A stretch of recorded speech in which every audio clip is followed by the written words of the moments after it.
देवियों और सज्जनों, नमस्कार। मैं हूं कर्नल गिरीश चंद्र खंकरियाल, आपका परम हितैषी और परम शुभचिंतक। जीवन एक पाठशाला में आप सबका हार्दिक अभिनंदन और स्वागत। आज मैं अपनी एक यूनिट के एक हवलदार जी की कहानी बताना चाहता हूं। आप लोग फौजी नहीं हैं, फिर भी फौजियों की कहानी कभी कभी सुन लिया करो। मेरी यूनिट में एक हवलदार जी थे, नाम था उनका राम किशन शर्मा। मैं पहले शर्मा सोचकर ये सोचता था कि शायद ये ब्राह्मण होंगे, लेकिन वो ब्राह्मण नहीं थे। वो बढ़ई जाति के थे, मतलब जो लकड़ी का काम करने वाले शर्मा लिखते हैं। उत्तर प्रदेश के रहने वाले, प्रतापगढ़ ज़िले के रहने वाले थे। तो वो उनका पुश्तैनी काम था, मतलब उनके बाप दादा भी जो है वो बढ़ई का ही काम किया करते थे। वो भी बढ़ई का काम जो है उन्होंने बचपन में किया। उसके बाद जो है काफ़ी उम्र में, मतलब फ़ौज में तो 17 साल से 18 साल से लेकर 22-23 साल तक ही भर्ती होते हैं, लेकिन कुछ लोग ऐसे भी होते हैं जो 25 साल तक भी भर्ती होते हैं। तो वो काफ़ी उम्र में भर्ती हुए और फिर जो है वो जब करीब मेरे ख्याल से 42-43 साल के रहे होंगे तो हवलदार थे उस टाइम। वो मतलब काफ़ी बुज़ुर्ग हवलदार जिनको आप कह सकते हैं, सबसे उम्र में सबसे ज़्यादा थे वो। उनकी खासियत क्या थी? एक तो वो सवेरे कब उठते थे किसी को पता नहीं। भाई 3 बजे उठ जाते थे। 3 बजे उठ कर के सीधे जो है फ़ौज के लंगर, जिसको मैस बोलते हैं, तो फ़ौज में लंगर बोलते हैं, तो सवेरे सवेरे वो लंगर में चले जाते। वहाँ जो है उस ज़माने में बहुत दिक्कत होती थी चूल्हा जलाने की। लकड़ियाँ कभी गीली हैं, कभी कुछ हैं, कभी जो है कोयला ठीक नहीं आया, को परेशानी होती थी बहुत।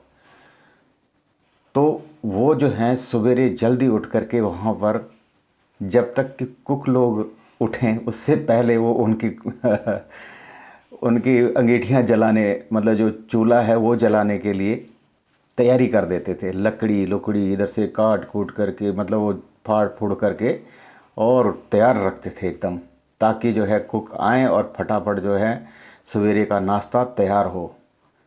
फिर फटाफट जो है वो चाय का पानी, पूरी कंपनी के लिए चाय का पानी का बंदोबस्त फटाफट गर्म करने के लिए रख देते, चाय बनाने में मदद करते। इतने में जो है वो कुकों को बोलते कि लाओ आटा गूंद देता हूँ जब तक चाय वाय बनती है। तो पूरी कंपनी के लिए आटा गूंदना कोई आसान काम नहीं होता।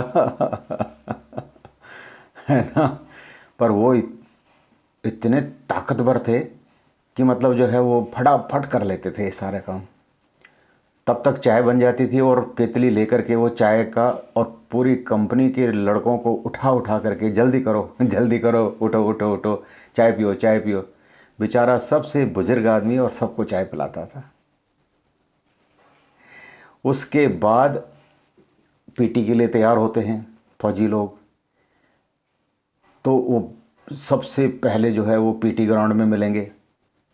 जिस दिन दौड़ होनी थी, बीपीटी होती थी, उस दिन वो बहुत खुश रहते थे, क्योंकि दौड़ने में बहुत ही जो है कमाल के दौड़ते थे वो। ऐसे दौड़ते थे जैसे हवा में दौड़ रहे हों। बुज़ुर्ग आदमी सबसे, मतलब 40 साल के बाद में जो फौजी लोग ना सोचते हैं कि हे भगवान, अब हमारा जो है सबसे सबसे आगे वाली पार्टी में दौड़ में जो है सबसे पहले इनको दौड़ाते हैं। तो उनको लगता है कि हे भगवान, हम कब 40 साल के हो। और 40 साल के बाद जब 43-44 साल के होते हैं, तो सब यही प्रार्थना करते रहते हैं कि भगवान हम 45 साल के कब हो जाएं, उसके बाद बीपीटी से छुटकारा मिल जाए। लेकिन वो आदमी एकदम टकाटक, उसके पिट्ठू वगैरह सब कुछ देखने लायक होते थे। और दौड़ में जब फर्स्ट आते थे वो, तो मतलब फिर उसके बाद में सबकी मदद करने के लिए तैयार रहते थे। दौड़, आ जाओ आ जाओ आ जाओ आ जाओ, मतलब कि इतने प्रोत्साहित करते थे लोगों को कि आ जाओ आ जाओ, बस एक्सेलेंट ख़त्म होने वाला है एक्सेलेंट एक्सेलेंट एक्सेलेंट एक्सेलेंट बोलते रहते थे। उसके बाद जब दौड़ के बाद में होता था मंकी रोप, मंकी रोप में मेरे जैसे आदमी की तो जान निकल जाती थी कि बोला यार अब मंकी रोप। दौड़ने में मैं भी बहुत अच्छा था, बहुत अच्छा, उसी के साथ ही दौड़ता था मैं भी, लेकिन मंकी रोप में जो है उस मतलब मेरी भी जान निकलती थी। क्या करें, ऊपर चढ़ने के बाद तो आगे खिसक जाते थे, लेकिन ऊपर चढ़ने में पाँव ऊपर करना बहुत मुश्किल था। हवलदार रामकिशन जो है बिना पाँव टच किए 10 बार ऊपर चढ़ता था, 10 बार नीचे आ जाता था, 10 बार ऊपर चढ़ता था। उसके बाद में सबको बताता था कि ऐसे करो ऐसे करो। मंकी रोप मतलब उसके लिए ऐसे लगता था कि जैसे खेल जैसे हो। उसके बाद मान लो ब्रेकफास्ट वगैरह करने के बाद में सबसे पहले आ कर के वो अपने मतलब जो उसका कारपेंटर शॉप है उसमें चला जाता था। एक बार थोड़ा सा भी बोल देते उसको कि रामकिशन रेलवे स्टेशन जाना है को ड्राइवर बन करके, हाँ फटाफट मतलब हर चीज़ के लिए तैयार रहते थे।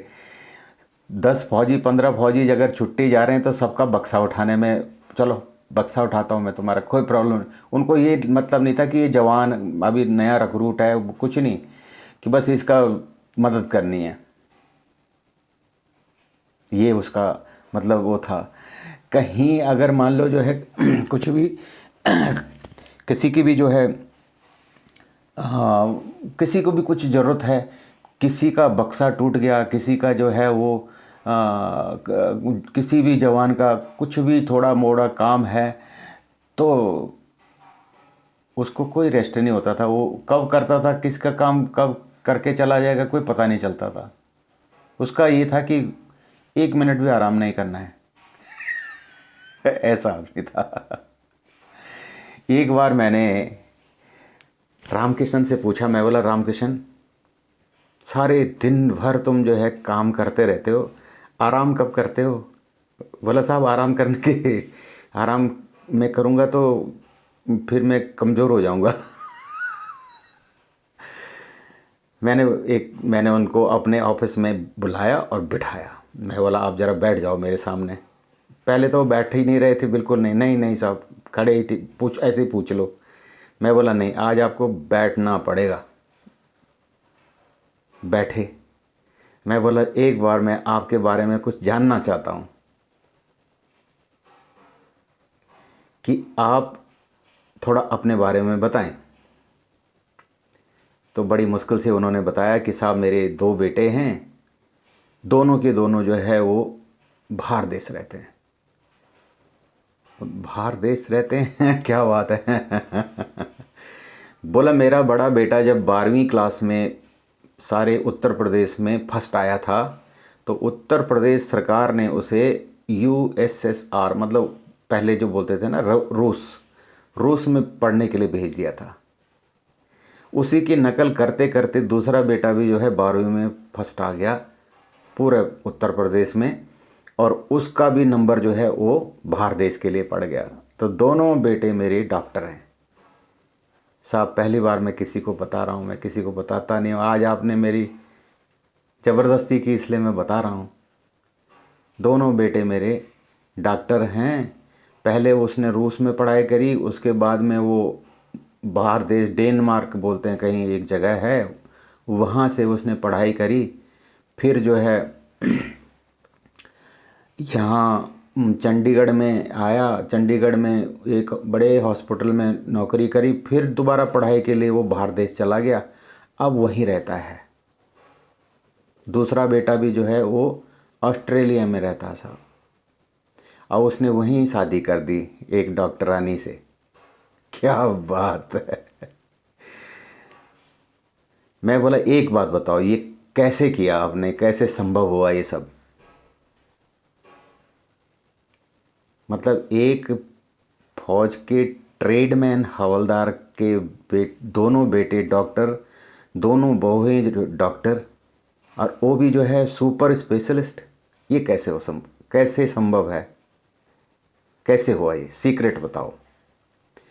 बोला साहब मैं तो कभी भी जो है ना, आप देखते हैं कि मैं छुट्टी भी बहुत ही कम जाता हूँ। छुट्टी भी नहीं मांगता था वो तो।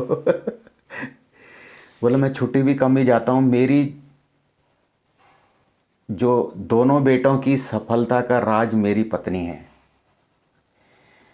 मेरी पत्नी सवेरे 3 बजे से पहले ही उठ जाती, कब उठ जाती भगवान जाने। नहा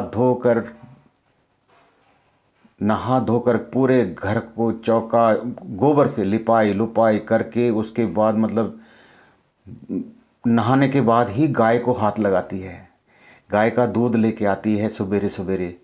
फिर जब नहाने के बाद ही बच्चों को उठाती है। बच्चों को वो बोलती थी कि ये बच्चे जो है ये भगवान होते हैं, इनको मतलब नहाने के बाद ही इन पर हाथ लगाना है। उसके बाद जो है वो सवेरे गर्म पानी उनको पिलाती, फिर उसके बाद में उनके लिए खाने के लिए मतलब सवेरे नाश्ते के लिए तैयारी करती, और खूब अच्छे से उनको दूध और घी खिलाती पिलाती थी। उसके बाद शाम के टाइम जब बच्चे स्कूल से आ जाते थे तो थोड़ा बहुत बच्चों को खेलने के बाद खेल खूल के आ जाओ, उसके बाद में पढ़ने के लिए जब बच्चे बैठते थे तो उससे पहले वो अपनी सारी घर की जो है कार्रवाई कर लेती थी। खाना बनाना वो सो सब पहले तैयार हो जाता था उसका, और उसके बाद वो बच्चों के सामने बैठी रहती। अनपढ़ तो थी, अनपढ़ बेचारी बैठी रहती कि बच्चे पढ़ रहे हैं, 1 मिनट भी उनसे आंखें जो है मतलब वो नहीं करती कि मतलब बच्चे ने अगर थोड़ा सा जमाई ले ली तो वो फट से जा कर के उसी टाइम या तो गर्म पानी चाहिए बच्चे को, चाय चाहिए चाय दे देगी, और दूध चाहिए दूध देगी, और पानी का लोटा उसके सामने रख देगी। बोले जब पहले मुंह हाथ धो ले, एक बार मुंह धो ले पढ़ने के टाइम पे। यानी कि बच्चे ने अगर कुछ बोल दिया कि माँ ज़रा पानी चाहिए, या पानी के लिए बच्चा उठ रहा है तो बोले नहीं नहीं तो रहने दे मैं लेके आ जाती हूँ। और जब तक बच्चे पढ़ रहे हैं वो वहीं पर बैठी रहती, चाहे बच्चे जो है वो रामायण पढ़ रहे हों, चाहे बच्चे कुछ भी कर रहे हों, उनको समझ में नहीं आता था कुछ भी, लेकिन वो उनके साथ बैठी रहती थी कि न जाने बच्चों को कब ज़रूरत पड़े और मैं इधर उधर हुई तो बच्चे परेशान हो जाएंगे। तो मेरा सारी मातृशक्ति से और उन लोगों से अनुरोध है जो कि फौज में मान लो उनको प्रमोशन नहीं मिला, तो उनको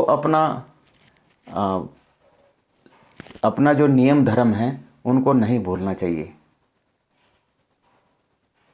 बच्चों के लिए जो कुछ कर सकते हैं करें। और आज जब वो बहुत साल हो गए उनको रिटायर हुई, तो बहुत पहले की बात मैं बता रहा हूँ, जहाँ भी होंगे तो रामकिशन किसी न किसी डॉक्टर बेटे के घर में होंगे।